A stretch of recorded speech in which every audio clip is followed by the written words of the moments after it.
নমস্কাৰ ফ্ৰেণ্ডছ, মোৰ অন্য এটি ভিডিঅ'লৈ আপোনালোকক সকলোকে স্বাগতম জনাইছোঁ।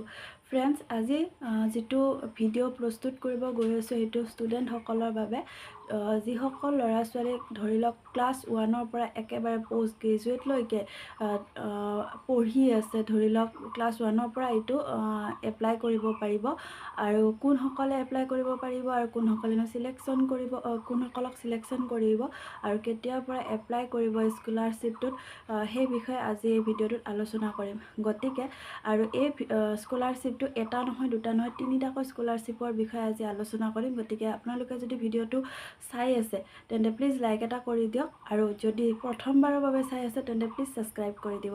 আহক তেন্তে ভিডিঅ'টোৰ মাজলৈ আগবাঢ়ো। এতিয়া প্ৰথম যিটো স্কলাৰশ্বিপ হৈছে সেইটো টাটা কেপিটেল পংক স্কলাৰশ্বিপ প্ৰগ্ৰাম। এই স্কলাৰশ্বিপটো প্ৰত্যেক বছৰে টাটা কেপিটেলৰ তৰফৰ পৰা প্ৰকাশ কৰা হয়। এই স্কলাৰশ্বিপটো ক্লাছ 11 আৰু 12 general undergraduate, diploma, polytechnic ষ্টুডেণ্টসকলে এপ্লাই কৰিব পাৰিব। স্কলাৰশ্বিপটোত এপ্লাই কৰিব হ'লে কি কি নথি পত্ৰ, পাৰ্চেণ্টেজ কিমান লাগিব সেইটো কৈ দিওঁ। প্ৰথম যিটো কেটেগৰী ৰাখিছে সেইটো ক্লাছ 11-12ৰ কাৰণে। ইয়াত এপ্লাই কৰিবলৈ হ'লে ভিউ ডিটেইলছত গৈ চাব পাৰিব যে ইয়াত কোনসকলে এপ্লাই কৰিব পাৰিব। প্ৰথমে যিটো eligibility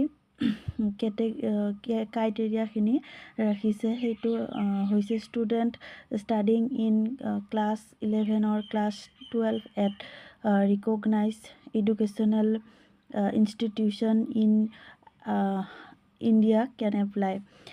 Applicant must have scored at least 60% marks in the preceding class. মানে আপুনি যিটো ক্লাছ পাছ কৰিলে সেই ক্লাছটোত 60% মাৰ্কছ আপোনালোকে পাব লাগিব। ধৰি লওক আপোনালোকে 11ত আছে, তেনেহ'লে মেট্ৰিকত 60% হ'ব লাগিব, আৰু যদি হাই ছেকেণ্ডেৰী ছেকেণ্ড ইয়েৰত আছে তেনেহ'লে ফাৰ্ষ্ট ইয়েৰত 60% মাৰ্কছ পাব লাগিব।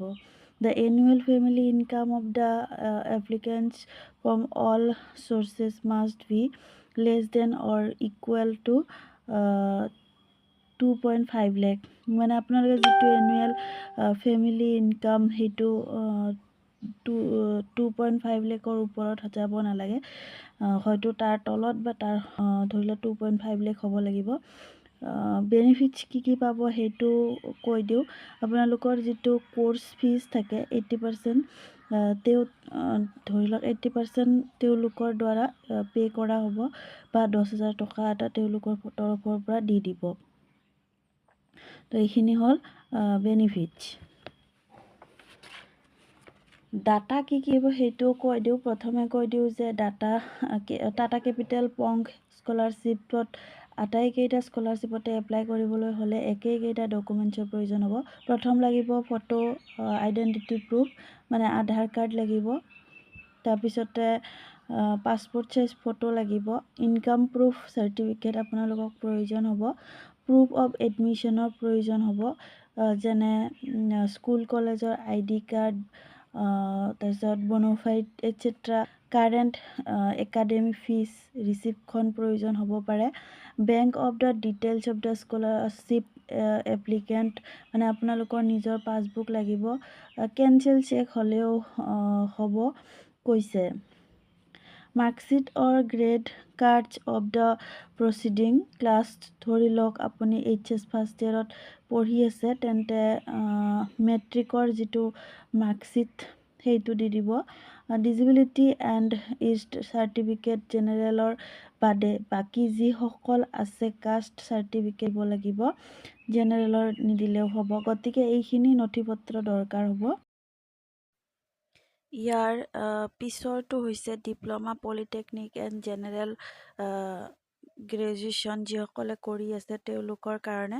তেওঁলোকৰ ইলিজিবিলিটিখিনি BCom, BSc, BA এটচেট্ৰা কৰি আছে, তেনে ক্ষেত্ৰতো এপ্লাই কৰিব পাৰিব।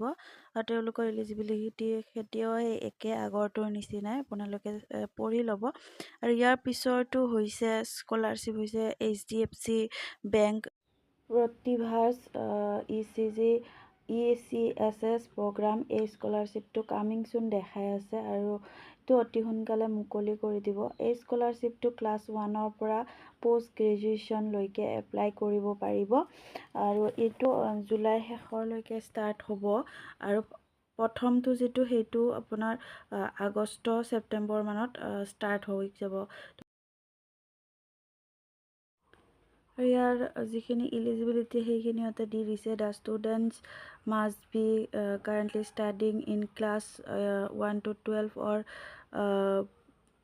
পাৰ্চিং ডিপ্ল'মা ITI তো এনেকৈ দেখাই দিছে। The application must have passed the previous grade qualifying